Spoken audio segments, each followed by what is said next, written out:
bienvenidos a esta nueva conversación de Salud Talks, donde vamos a conversar en esta ocasión de, ¿sabes qué es un linfoma y cómo detectarlo? Em, Salud Talks es nuestro espacio en el cual vamos a hablar con los diferentes profesionales de la salud eh, sobre diferentes temas relevantes como son estos, porque nuestro compromiso es ocuparnos de la salud de nuestras clientes o de la salud de las personas. Les damos la bienvenida. Mi nombre es Carolina Morillo, soy jefe del área de business dentro de Salud S.A. Y el día de hoy nos acompaña la doctora Mercy Morales, médico general graduada en la Universidad de Guayaquil. En los últimos años ha trabajado como médico general y ocupacional en distintas empresas y actualmente trabaja como médico clínico en Veris. Si tienen preguntas, en la parte de abajo se encuentra la sección de preguntas para que las puedan colocar por favor ahí, y al terminar la charla con la doctora vamos a darle respuesta a todas sus preguntas. Bienvenida, doctora. Muchísimas gracias por acompañarnos en esta ocasión para hablar de un tema tan relevante como es el tema del linfoma, y que hay muchas cosas en relación a este tema que a veces no se sabe qué es, la gente desconoce o necesita mayor información acerca de esto. Así que iniciemos. Muchísimas gracias. Muy buenas tardes, gracias por la bienvenida. Así es, vamos a conversar un poco acerca de esta enfermedad.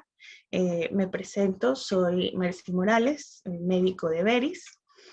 Bueno, pues vamos a sacar algunas dudas que podamos tener acerca de esta enfermedad, que quizás no es muy común escucharla, pero es importante poder conocer un poco más acerca de esto, que nos va a ayudar a tener o estar un poco más alertas para poderla prevenir.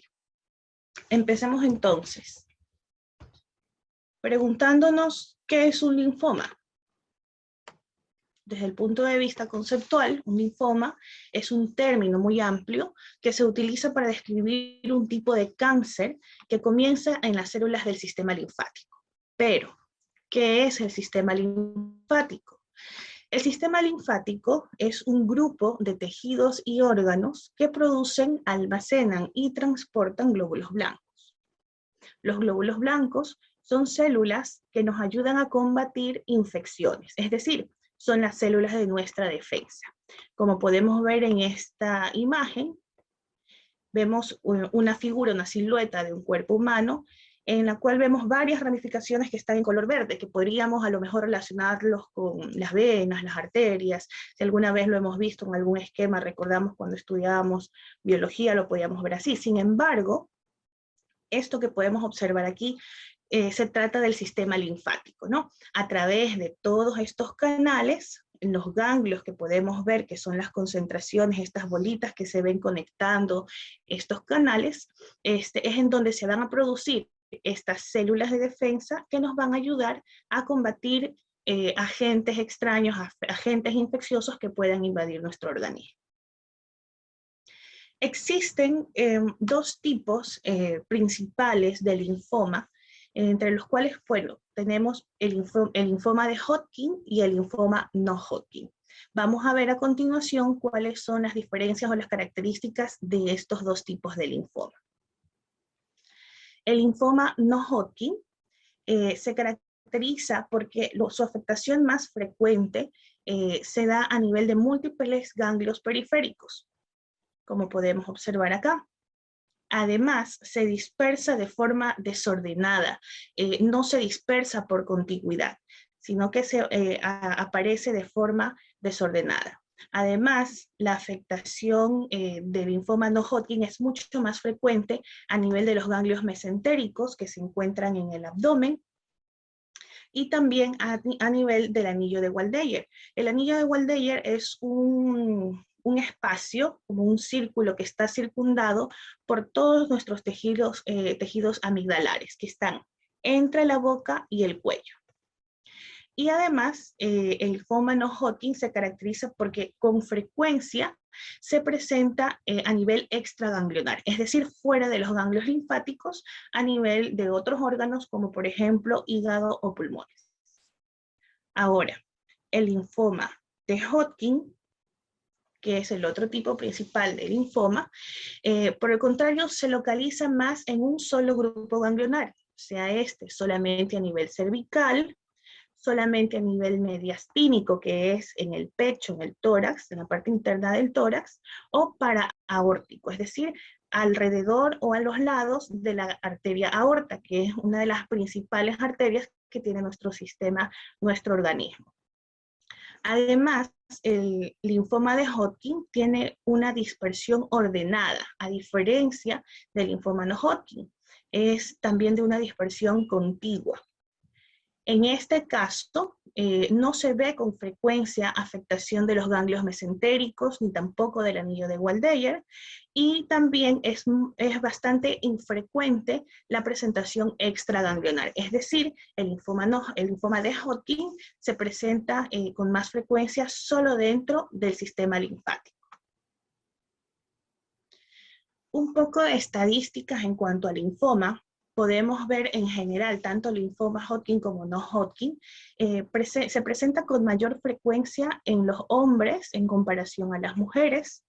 Se estima que en la actualidad, en un rango de 5 años, con datos obtenidos entre 2011 y 2017, la tasa o el porcentaje de supervivencia por diagnóstico de cualquiera de estos dos tipos de linfoma es del 73.2%.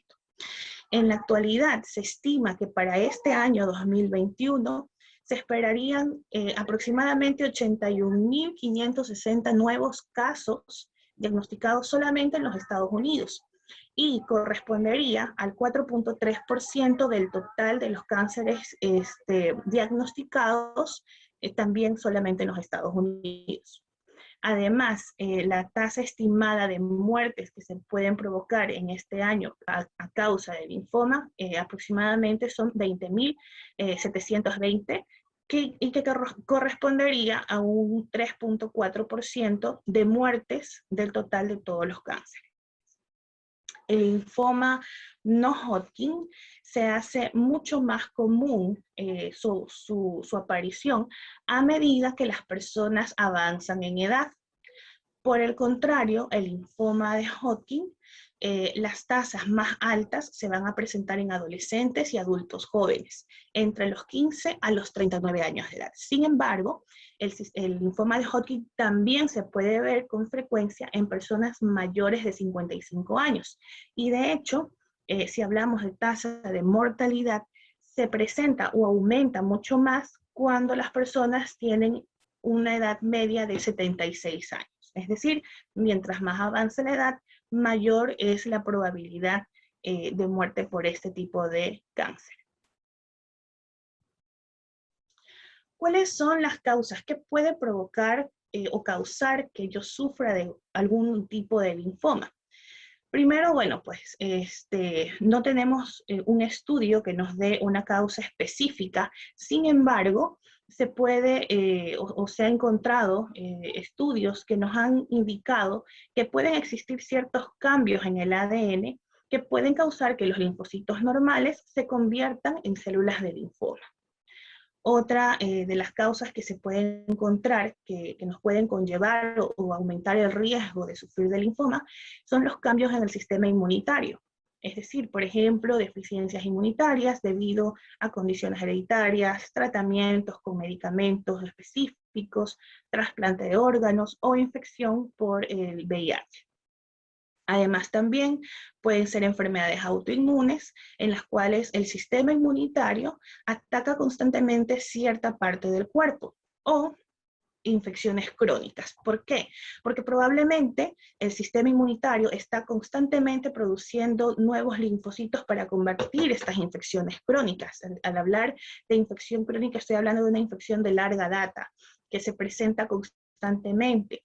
Entonces, esa constante producción de linfocitos puede hacer o puede aumentar las probabilidades de que ocurran errores en el ADN, que como habíamos visto al principio, cambios en el ADN pueden hacer que los linfocitos normales se conviertan en células de linfoma. Se puede detectar el linfoma en sus etapas iniciales. Primero que nada debemos definir que la detección o las pruebas de detección se emplean para descubrir una enfermedad en personas que no presentan ningún síntoma. En la actualidad, no existen pruebas de detección recomendadas rutinariamente para el linfoma, como por ejemplo para otro tipo de cánceres. Por ejemplo, para el cáncer, prevención o detección del cáncer cervicouterino, se recomienda que rutinariamente las mujeres se hagan un Papa Nicolau. Y de esa manera podemos encontrar células que cambian y que nos pueden hacer pensar que hay un inicio o estamos propensas a sufrir de cáncer de cuello de útero. Sin embargo, esto no ocurre con el linfoma. El linfoma no tiene una prueba de detección previo o antes de que se produzca la enfermedad. Por lo tanto, la mejor manera de encontrar o de determinar o diagnosticar un linfoma temprano consiste en estar alertas de los posibles síntomas. ¿Cuáles son estos síntomas? Principalmente, el síntoma más característico, el que llama más la atención y va a ser más visible, es una protuberancia debajo de la piel. Se corresponde a un ganglio linfático inflamado, que se puede presentar a nivel de cuello, a nivel de axilas, a nivel de la ingle, que son los 3 puntos o los 3 sitios en los que se presentan con mayor frecuencia. Como podemos ver acá en la imagen, en el cuello de esta persona, podemos ver un ganglio linfático normal que a simple vista y ni tampoco en la palpación se lo siente. Uno se puede hacer una palpación en el cuello y no va a sentir esta protuberancia, se va a sentir todo normal. Pero cuando este ganglio se inflama, como vemos acá, y lo vemos reflejado ya en una persona real, se lo puede no solamente palpar, sino también observar. Como podemos ver acá, como había indicado, los tres principales sitios en donde pueden aparecer estos ganglios inflamados, las axilas, la ingle y el cuello. Aquí podemos ver mucho más notoria la presencia de un ganglio inflamado que, como les decía, no solamente se lo encuentra por palpación, sino también a la observación. Ahora, no todos los ganglios son de este tamaño, ¿no? De repente esperamos a encontrar un ganglio así de grande. A veces aparecen ganglios muy pequeñitos que ya se los logra palpar y se logran ver a nivel de cuello, ingle o axila. Además, también es importante saber que estas protuberancias o estos ganglios no son específicos del linfoma, es decir, puede haber una inflamación de los ganglios linfáticos por otro tipo de enfermedades, por ejemplo, por afecciones o por enfermedades infecciosas. Por ejemplo, a nivel del cuello pueden aparecer ganglios por una amigdalitis. O sea, de repente van al médico, se hace la evaluación y ven que las amígdalas están hipertróficas, están aumentadas de tamaño, tienen pus. Entonces hay una infección bacteriana en las amígdalas y está produciendo que los ganglios se inflamen. También pueden haber infecciones a nivel o procesos infecciosos a nivel de los órganos reproductores, tanto masculinos como femeninos, y puede hacer que hayan ganglios inflamados a nivel de la ingle. Entonces, es importante, por eso, si encontramos un ganglio o encontramos una protuberancia, buscar atención médica inmediata para que el médico sea el encargado de investigar y saber cuál es la razón por la cual aparecieron estos ganglios. También existen los síntomas, los llamados síntomas B. Algunas personas pueden presentar estos síntomas, como por ejemplo fiebres intermitentes que pueden durar varias semanas sin tener una causa o una infección evidente. Puede haber sudoración profusa, sobre todo nocturna, puede haber pérdida de peso involuntaria, que incluso puede llegar a menos del 10% del peso de su cuerpo durante 6 meses. Y también pueden haber síntomas generales no específicos como cansancio, fatiga, pérdida de apetito, que si lo juntamos con la aparición sobre todo de estas protuberancias, son signos de alerta que nos indican que necesitamos recibir atención médica para investigar más a fondo. Los factores de riesgo del linfoma. Más o menos, como habíamos mencionado, entre las estadísticas y las causas del linfoma, pues, ¿quiénes son las personas que pueden tener mayor riesgo de sufrir este tipo de cáncer? Bueno, pues tenemos la edad ¿no? Como habíamos mencionado, uno de estos tipos de linfoma pueden aparecer con mayor frecuencia a medida que la edad avanza, entre los 20 y 29 años, después de los 55 años. Entonces, a medida que la edad va avanzando, también puede ser un riesgo de padecer este tipo de cáncer. La incidencia según el sexo, como habíamos dicho ya, tiene mayor incidencia este tipo de cánceres en los hombres en comparación a las mujeres, y también tenemos antecedentes familiares. Si bien es cierto, no es, el vínculo familiar no es muy común, sin embargo sí se ha encontrado que las personas tienen mayor riesgo de padecer linfoma si han tenido antecedentes familiares. Otro de los factores de riesgo es un sistema inmunológico debilitado. Por ejemplo, las personas que padecen o que tienen la infección por VIH que causa el SIDA, tienen constantemente su sistema inmunológico débil, disminuido. Por lo tanto, son personas que pueden tener mayor riesgo a sufrir de linfoma. Asimismo, se ha encontrado una relación no muy frecuente, pero sí importante mencionar, infecciones por el virus de Epstein-Barr. Este virus produce la mononucleosis, ¿no? O también llamada mono. Entonces, las personas que han sufrido una infección por este tipo de virus también pueden tener un mayor riesgo a sufrir de linfoma. Las etapas del linfoma, una vez que se los diagnostica, nos ayudan también para determinar el pronóstico de la enfermedad. Entonces, existen 4 etapas del linfoma que se pueden presentar. En la etapa 1, vemos un linfoma en el cual solamente se encuentra afectada un área de ganglio linfático o un órgano linfático. En la etapa 2, vemos que el linfoma ya se encuentra en 2 o más áreas de ganglios linfáticos del mismo lado. En la etapa 3, el linfoma ya se encuentra en los ganglios linfáticos que están por encima del diafragma, que es una membrana que separa el abdomen, los órganos del abdomen, de los órganos del tórax, y en el vaso. Y en la etapa 4, pues ya vemos que hay una propagación, una diseminación del linfoma, no solamente a nivel del sistema linfático, sino también en otros órganos, como el hígado, la médula ósea o los pulmones. En cuanto al pronóstico de supervivencia, como vemos, mientras más temprana sea la etapa en la que se diagnostica el linfoma, mayor probabilidad de supervivencia tenemos, llegando a un 84.3%.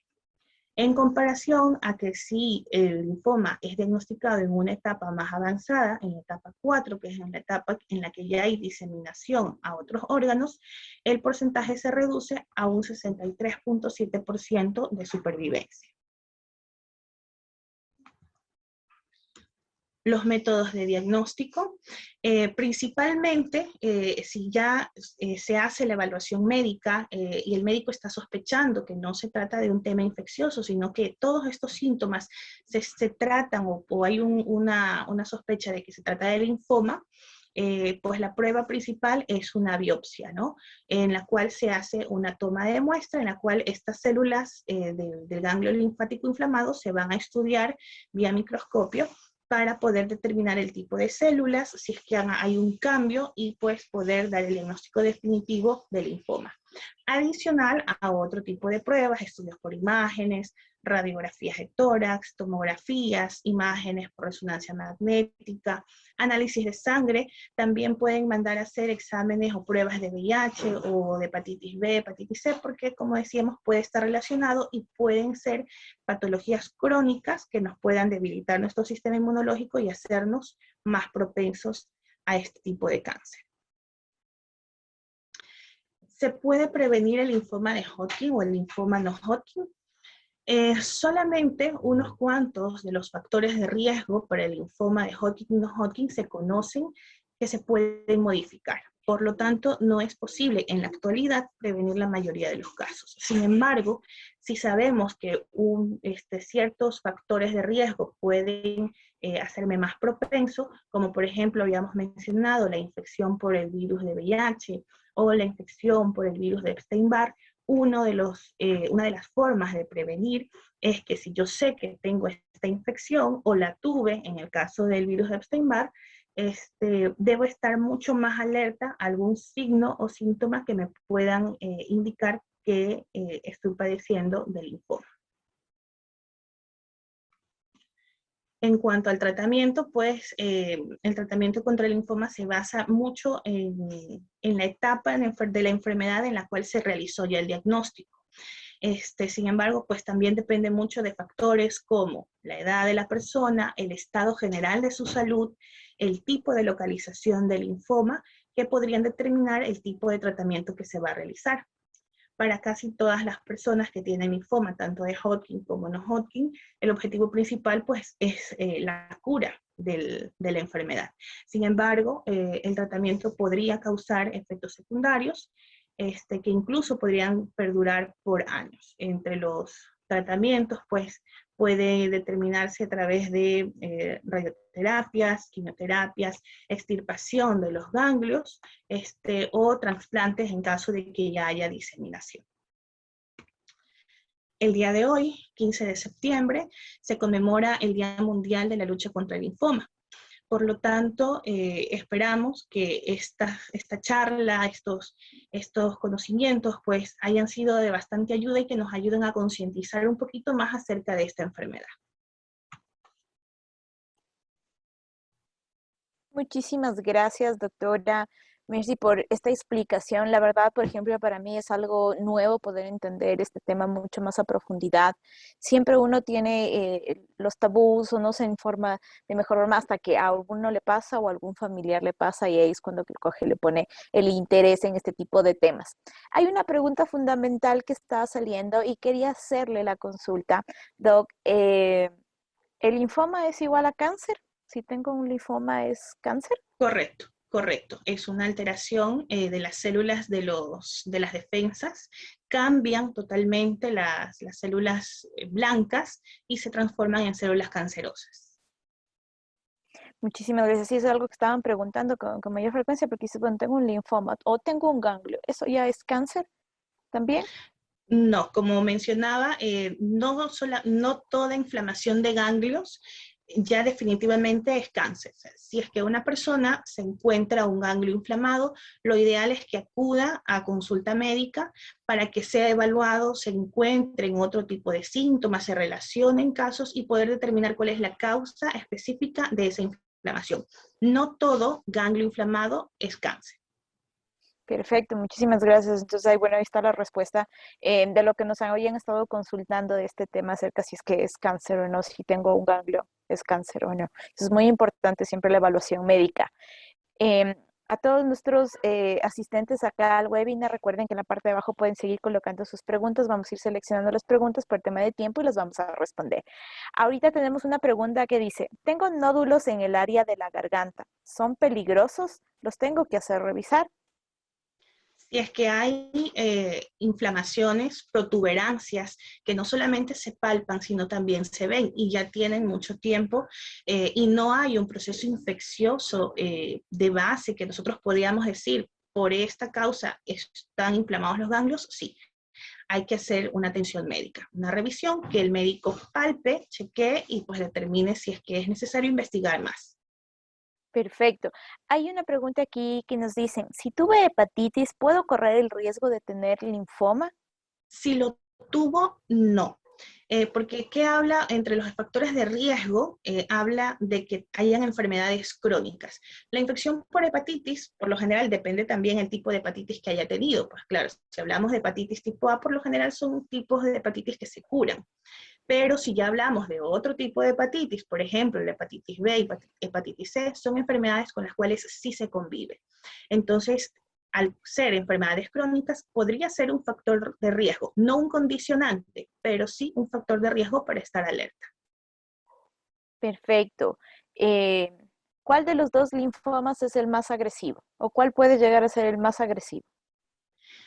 Entre los dos linfomas puede haber agresión, sin embargo, el linfoma no Hodgkin, al ser el que puede diseminarse a otros órganos con mayor frecuencia, podría considerarse el más agresivo.